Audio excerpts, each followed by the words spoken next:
Welcome back, everyone. Ashley Metzger with the Desert Water Agency is here today at noon. We have some fun arts and crafts to work on with your kids over spring break to teach them about water, right? Yes. Yeah. Many people, when they think about spring break and water, think about the pool or the beach, which obviously that's great if you get to do that, and safety first, of course, if that's what you're doing.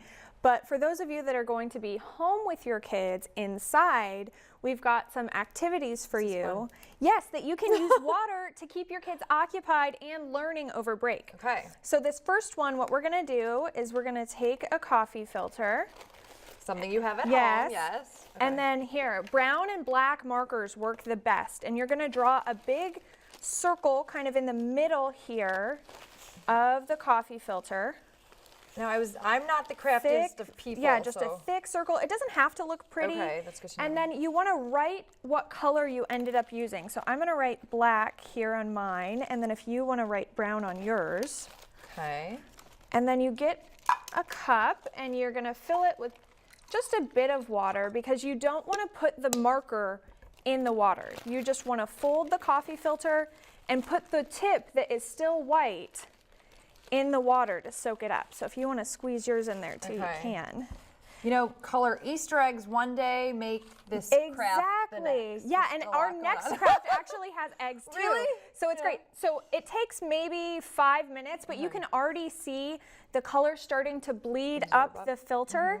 And the really cool thing is with brown and black, there are so many other colors involved. So I'll show you what ours looked like when we did this just before. Pretend the magic is TV, Yes. we're fast forwarding it. And So then, these are what we look had. at that. Wow. Very fun, colorful, almost tie-dye looking. Yeah. And then you take your science project, which you learned about pigments and chromatography, and you can make it into an art project. So you're gonna pinch it in the middle, and then you can wrap it here with a pipe cleaner.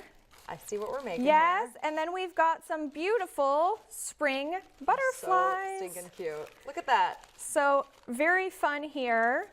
And you can do quite a few and then hang them up in a room and use them for decorations. You know, it's important, we always talk about this, you know, we want kids to understand ways that they can get involved, ways that they can, even future jobs, and if this maybe sparks an interest in water, I mean, you never know what it could lead to. Yes, and so our next craft is going to teach, more. yes, we have more. We're going to teach kids about density. Density. So we have, all you need are 2 clean, clear glasses of water and 2 eggs.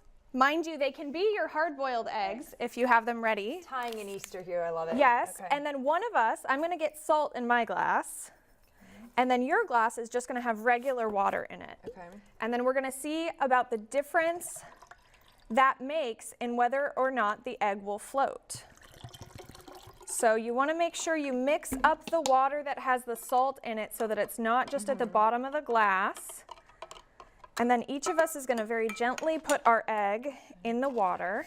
And again, this could be a hard-boiled egg or a regular egg.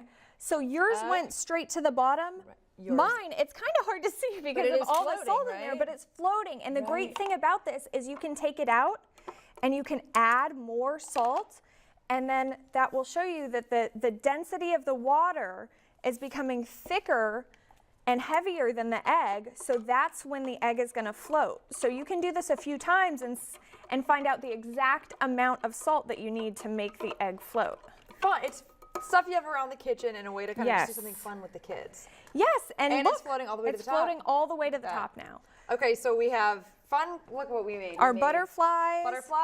And we're showing density and eggs floating versus not floating. Well, and we always want you, when you're talking to your kids and doing projects with your kids with water, to let them know how important water is and how you use it every day, and it's important to save it when you can. And little things that we can do, whether it's in the shower, brushing your teeth, ways that we can conserve. Exactly. Actually, thanks. I must say, this is my favorite DWA interview I've ever done. Very good. Well, we had a lot of fun today, too, and I hope you do, too, at home. Thank you. All right, well, your top stories coming up next. Stay with us here on the Desert's News Leader.